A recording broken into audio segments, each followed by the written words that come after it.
আচ্ছা, পৃথিবীর সবচেয়ে গুরুত্বপূর্ণ প্রাণী কোনটা হতে পারে? চলুন আজ এমনই এক সম্ভাব্য প্রার্থীকে নিয়ে কথা বলা যাক। মৌমাছিরা হারিয়ে গেলে পৃথিবীর কি হবে, তাই না? উত্তরটা কিন্তু বেশ চমকে দেওয়ার মতো।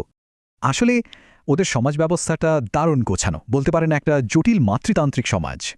ঠিক তাই, একটা মৌচাকে মূলত 3 ধরনের সদস্য থাকে: রানী, পুরুষ ড্রোন আর নারী কর্মী। তো এই কলোনির কেন্দ্রবিন্দুতে থাকে একটাই রানী, সেই কিন্তু সবার মা। আর তার প্রধান কাজ, সে প্রতিদিন প্রায় 2000 পর্যন্ত ডিম পাড়তে পারে। ভাবা যায়?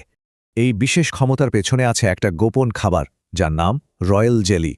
এটা শুধু রানীই খেতে পায়। তবে একটা চাকের আসল শক্তি কিন্তু কর্মী মৌমাছিরা, আর এরা সবাই নারী। চাক বানানো, পরিষ্কার রাখা, বাচ্চাদের দেখাশোনা করা সব কঠিন কাজ, কিন্তু এদেরই করতে হয়। তবে ওদের সবচেয়ে বিখ্যাত কাজ তো মধু তৈরি করা। আচ্ছা, ওরা এটা কিভাবে বানায় বলুন তো? প্রসেসটা কিন্তু দারুণ। ওরা ফুলের রস নিজেদের এনজাইমের সাথে মিশিয়ে মধুতে বদলে ফেলে। মানে সাধারণ ফুলের মিষ্টি রসকে ওরা একটা ঘন আর পুষ্টিকর খাবারে পরিণত করে।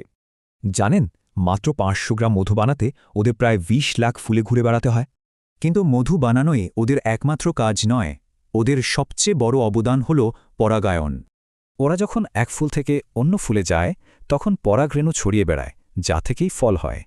আর আমাদের খাবারের একটা বিরাট অংশ, যেমন ফল বা সবজি, এই পরাগায়নের উপরেই নির্ভর করে। এই কারণেই হয়তো বলা হয় মৌমাছি না থাকলে মানুষও বেশি দিন টিকতে পারবে না।